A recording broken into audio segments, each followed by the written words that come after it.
The Kryvax were apex predators. Everyone in the galaxy knew this fundamental truth. With razor-sharp claws that could slice through starship hulls, fangs that dripped with paralyzing venom, and reflexes faster than a plasma bolt, they dominated every food chain they encountered. Their homeworld of Krivos Prime was a death trap of jagged mountains and carnivorous flora, where only the strongest survived to adulthood. So when the Galactic Council approved humanity's petition to establish a diplomatic exchange program with the Kryvax, most species considered it a death sentence wrapped in bureaucratic paperwork.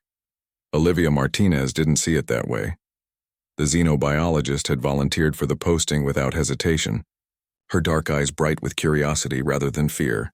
She'd spent 3 years studying Kryvax physiology, social structures, and cultural practices.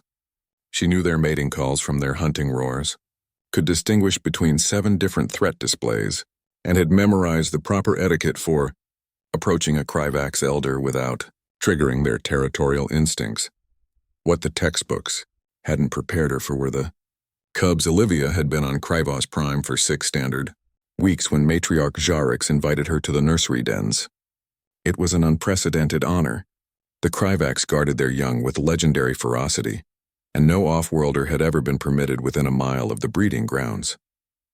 The fact that Jarix trusted a human, a species the Kryvax still considered adorably soft prey animals, spoke volumes about the progress they'd made. The nursery was carved into the side of a volcanic cliff, its entrance guarded by warriors whose scales gleamed like polished obsidian. Inside, the temperature was sweltering, the air thick with the musky scent of the cubs. Olivia counted 14 younglings, each about the size of a large dog, their scales still soft and iridescent with youth. "They are curious about you," Jarix rumbled, her voice like grinding stone. "They have never encountered a human before. Be warned, they may attempt to assess whether you are prey." Olivia smiled, unfazed. "I'll be careful." For the first hour, everything went according to plan. Olivia sat cross-legged on the warm stone floor, allowing the cubs to approach at their own pace. They sniffed her cautiously, their forked tongues tasting her scent. One brave cub batted at her hair with a paw, its claws carefully retracted. Another nuzzled against her leg, making a sound halfway between a purr and a growl. Olivia documented everything on her datapad, making notes about their behavior patterns and social hierarchy. When the cubs seemed comfortable, she began conducting basic cognitive tests, simple puzzles and pattern recognition games that would help her understand their developmental stages. Then exhaustion caught up with her. The heat, combined with 6 weeks of irregular sleep and the constant adrenaline of living among apex predators, finally took its toll. Olivia's eyelids grew heavy. She told herself she'd just rest them for a moment. Just a brief respite while the cubs played among themselves. She was asleep within seconds. When Noah Castellanos arrived at the nursery 2 hours later, he stopped dead in his tracks. The security officer had come to escort Olivia back to the human habitat, but the scene before him defied all logic and several laws of nature. Olivia was buried under a mountain of Kryvax cubs. They'd piled on top of her sleeping form like oversized, scaly cats, their bodies draped over her legs, torso, and arms. One cub had claimed her stomach as a pillow, its head resting contentedly on her chest. Another was curled against her side, its tail wrapped protectively around her waist. A third had somehow wedged itself under her arm, snoring softly. The weight of 14 juvenile apex predators had pinned Olivia completely to the floor. She couldn't have moved if she'd wanted to, which, based on the peaceful expression on her face, she didn't. "Ancestors preserve us," Noah breathed. Matriarch Jarix stood in the corner of the den, her massive frame blocking the exit. Her eyes, compound orbs that gleamed like polished amber, fixed on Noah with an intensity that made his survival instincts scream. But instead of the threat display he expected, the matriarch's throat sac inflated with amusement. "Your packmate has been adopted," Jarix rumbled. "The cubs have decided she is one of them."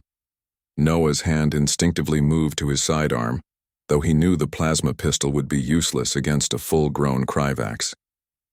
"I need to wake her. We have protocols. You will not disturb them." It wasn't a request. Jarix's claws clicked against the stone floor as she moved closer. "Do you know what this means, human? My cubs have rejected every diplomatic envoy from every species. the Zethians with their empathic abilities, the Thornback Collective with their hive-mind coordination, even the Luminari who share our predatory nature. All were deemed threats or prey. She gestured toward Olivia with one massive paw. But this soft creature, this human who by all logic should trigger every hunting instinct my children possess, they have chosen her as kin. They sleep in a pile atop her as they would their littermates. Do you understand the significance? Noah swallowed hard. Honestly? No. Jarex's throat sac inflated again, producing a sound like distant thunder. It took Noah a moment to realize she was laughing. Neither do I, security officer. Neither do I. But I know this. Humans are far stranger than we imagined. As if on cue, Olivia stirred. Her eyes fluttered open, and for a moment confusion crossed her face. Then she registered the weight on her chest, the warmth surrounding her, and the dozen pairs of reptilian eyes watching her with drowsy affection. "Oh," she said softly. Then impossibly she smiled. "Hey there, little ones." Did I fall asleep? The cubs chirped and trilled their version of happy greetings. The one on her stomach licked her face with a tongue that could have stripped flesh from bone, but instead delivered something almost gentle. Noah watched in disbelief as Olivia carefully sat up, supporting the cubs as they rearranged themselves around her. They didn't scatter or attack. They simply adjusted their positions, maintaining contact with her, seeking her warmth and presence. "Dr. Martinez," Noah said carefully, "you've been asleep for 2 hours, covered in apex predators." Olivia glanced at her data pad and winced. "Sorry about that. But look at this, Noah. They're exhibiting pack bonding behavior with a human. Do you know what this means for interspecies relations? That humans are insane? That humans are adaptable?" She scratched behind the ear ridge of the nearest cub, which purred like a miniature earthquake. "We're not the strongest or the fastest. We don't have natural weapons or armor, but we can sleep in a den of predators and wake up as family. That's our superpower." Matriarch Jarex's throat sac inflated once more. "Perhaps," she rumbled, "we chose the right species to befriend after all." As Noah helped Olivia to her feet, cubs, still clinging to her legs and shoulders, he couldn't help but think that humanity's reputation in the galaxy was about to change. Not because they were warriors or conquerors, but because somehow, impossibly, a human xenobiologist had napped her way into the hearts of the galaxy's most feared predators. Humans, he decided, were absolutely terrifying in the strangest possible ways.